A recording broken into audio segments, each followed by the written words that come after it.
Halo semuanya, Assalamualaikum. Video ini dibuat untuk memenuhi tugas pendidikan agama. Nah, pada kesempatan kali ini saya akan membahas tentang Ma'rifatul Insan.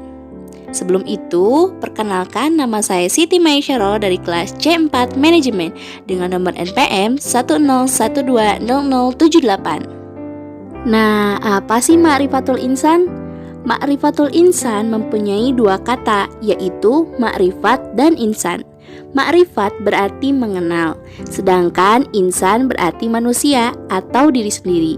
Jadi, ma'rifatul insan dapat diartikan mengenal diri sendiri.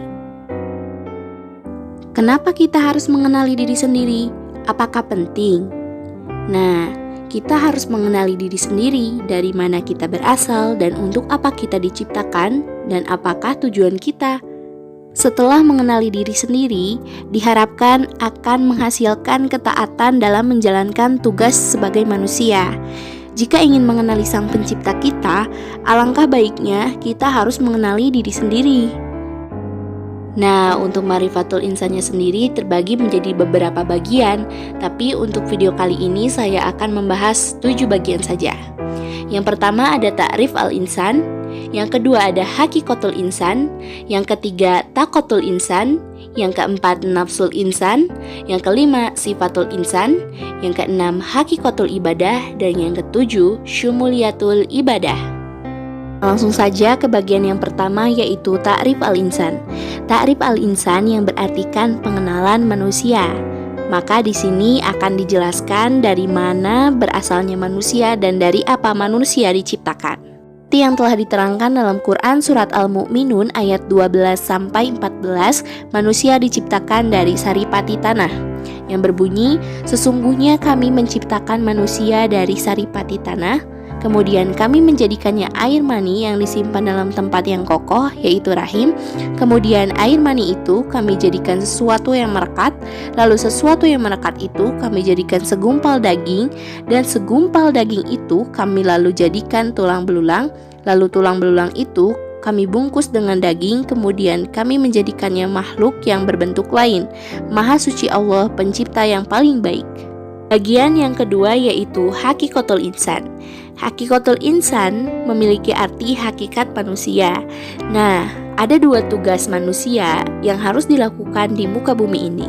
Yang pertama yaitu tugas manusia sebagai Abdullah atau hamba Allah. Ini merupakan realisasi dari mengemban amanah dalam artian memelihara beban atau tugas-tugas kewajiban dari Allah Subhanahu wa Ta'ala yang harus kita taati. Tugas yang kedua yaitu manusia sebagai khalifah.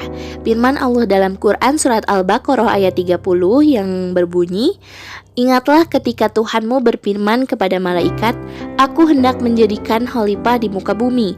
Mereka berkata, apakah engkau hendak menjadikan orang yang merusak dan melumpahkan darah di sana, sedangkan kami bertasbih memujimu dan menyucikan namamu? Dia berfirman, sungguh aku mengetahui apa yang tidak kamu ketahui. Bagian yang ketiga yaitu takotul insan atau artinya potensi manusia. Nah, ada 3 potensi yang terdapat dalam diri manusia. Yang pertama yaitu potensi pendengaran. Kemampuan ini untuk mengenali suara. Dalam Islam, potensi pendengaran digunakan untuk mendengarkan ajaran-ajaran agama Allah. Yang kedua yaitu potensi penglihatan. Kemampuan ini untuk mengenali cahaya dan menafsirkannya. Yang ketiga yaitu potensi hati, untuk mengetahui dan membedakan mana yang baik dan mana yang benar. Yang keempat yaitu nafsul insan atau artinya jiwa manusia, yaitu pangkal kendali baik buruknya manusia secara keseluruhan. Nah, untuk nafsul insan ini ada 3 macam. Yang pertama yaitu nafsul mutmainah atau ruh di atas hawa nafsu. Manusia ini akan berorientasi atau punya kecenderungan untuk selalu berzikir di setiap keadaan dalam rangka mengontrol diri. Yang kedua yaitu nafsul lawamah, yaitu ruh tarik-menarik dengan hawa nafsu. Ruh dan nafsu seimbang, akala yang paling berperan dan akan terjadi konflik batin yang kerah antara keinginan beramal soleh dengan kecenderungan ingin berbuat maksiat. Dan yang ketiga adalah nafsul amaratul bisu, yaitu ruh yang di bawah pengaruh hawa nafsu. Dominan hawa nafsu manusia dikuasai oleh syahwatnya, dan berikutnya jiwa akan selalu menyuruh melakukan hal-hal yang buruk. Dan bagian yang kelima yaitu sifatul insan. Sifatul insan yang artinya sifat manusia, sifat yang bersih dan dicintai oleh Allah. Karena itu beruntunglah orang-orang yang memiliki jiwa yang bersih itu.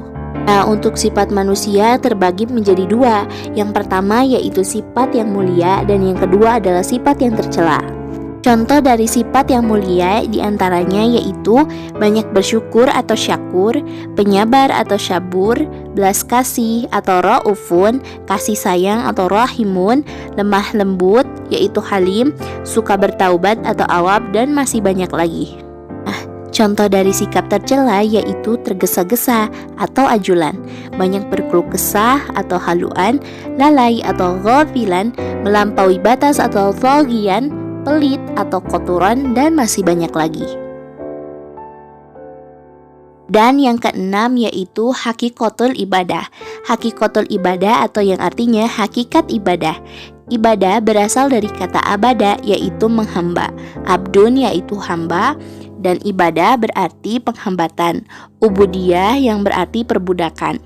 Hakikat ibadah itu sendiri terbagi menjadi dua, yaitu yang pertama perasaan atau sumber pelaksanaan dari ibadah. Yang kedua yaitu tujuan ibadah. Semakin kita tunduk kepada Allah, maka semakin takut akan siksa Allah dan penuh harap atas keriduannya. Dan bagian yang ketujuh yaitu syumuliyatul ibadah, atau yang artinya cakupan ibadah. Allah menciptakan manusia agar mereka beribadah kepadanya, yaitu agar menaatinya dengan ketaatan yang disertai perendahan diri sepenuhnya dan kecintaan. Untuk syumuliyatul ibadah terbagi menjadi dua.